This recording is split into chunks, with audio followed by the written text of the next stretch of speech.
اور جس دن ہم سب لوگوں کو جمع کریں گے پھر مشرکوں سے پوچھیں گے کہ آج وہ تمہارے شریک کہاں ہیں جن کا تمہیں دعویٰ تھا،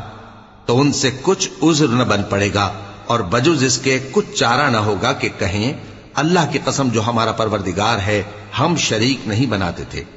دیکھو انہوں نے اپنے اوپر کیسا جھوٹ بولا، اور جو کچھ یہ افترا کیا کرتے تھے سب ان سے جاتا رہا۔ اور ان میں بعض ایسے ہیں کہ تمہاری باتوں کی طرف کان دھرتے ہیں،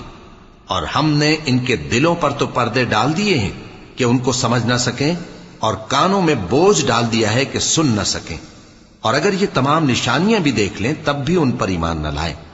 یہاں تک کہ جب تمہارے پاس تم سے بحث کرنے کو آتے ہیں تو جو کافر ہیں کہتے ہیں یہ قرآن اور کچھ بھی نہیں، صرف پہلے لوگوں کی کہانیاں ہیں۔ وہ اس سے اوروں کو بھی روکتے ہیں اور خود بھی پرے رہتے ہیں، مگر ان باتوں سے اپنے آپ ہی کو ہلاک کرتے ہیں اور اس بات سے بے خبر